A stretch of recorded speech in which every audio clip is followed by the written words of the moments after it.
গাজা ভূখণ্ডে ইসরায়েলি বর্বরতার বিরুদ্ধে বিশ্বজুড়ে প্রতিবাদ ও সমালোচনা দিন দিন বাড়ছে। এমন অবস্থায় নবনির্বাচিত মার্কিন প্রেসিডেন্ট ডোনাল্ড ট্রাম্প ক্ষমতায় আসার আগেই গাজা আক্রমণের অবসান হতে পারে এমন আশার কথা জানিয়েছে হোয়াইট হাউস। তবে কি সত্যিই বর্বরতার অবসান ঘটতে চলেছে? এ বিষয়ে বিস্তারিত জানাচ্ছেন শিহাব ইসলাম।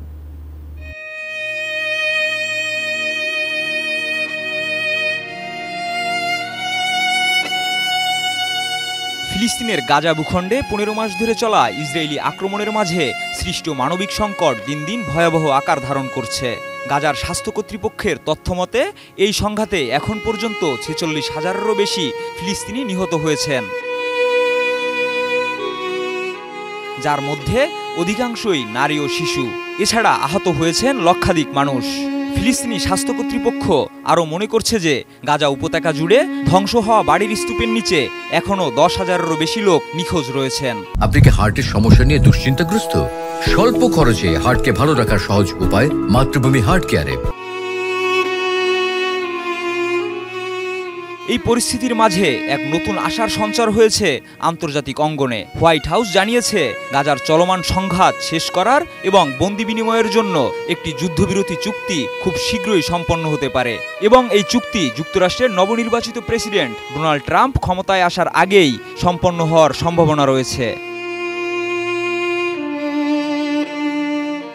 হোয়াইট হাউসের জাতীয় নিরাপত্তা পরিষদের মুখপাত্র জন কির্বি সাংবাদিকদের জানান, আমরা বিশ্বাস করি এটি সম্ভব, তবে এটি সহজ কাজ হবে না এবং অনেক কঠোর পরিশ্রমের প্রয়োজন। তিনি আরও বলেন, যুদ্ধবিরতি চুক্তি সম্পন্ন করার বিষয়টি পুরো জাতীয় নিরাপত্তা দলের অগ্রাধিকার, কারণ এই সংঘাতে হাজার হাজার মানুষের প্রাণহানি ঘটেছে এবং বহু মানুষ বন্দী অবস্থায় আছেন।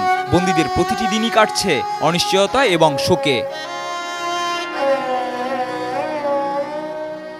এছাড়া আনাদুলু বলেছে, চুক্তি নিয়ে চলমান আলোচনার জন্য বিদায়ী প্রেসিডেন্ট জো বাইডেনের মধ্যপ্রাচ্য বিষয়ক পয়েন্টম্যান ব্রেট ম্যাকগার্ক এখনও দোহায় অবস্থান করছেন এবং কঠোর পরিশ্রম চালিয়ে যাচ্ছেন।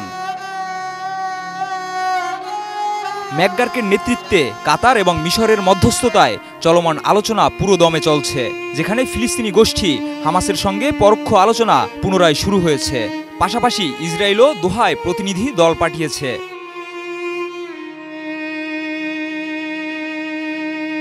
এদিকে জাতিসংঘের নিরাপত্তা পরিষদের প্রস্তাব সত্ত্বেও ইসরায়েল গাজায় তার আক্রমণ অব্যাহত রেখেছে।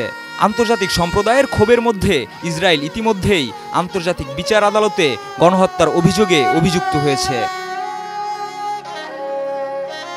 এখন দেখার বিষয়, ট্রাম্পের ক্ষমতায় আসার আগেই এই যুদ্ধবিরতি চুক্তি সম্পন্ন হয় কিনা এবং গাজার জনগণের জন্য শান্তির সূর্য উদিত হয় কিনা।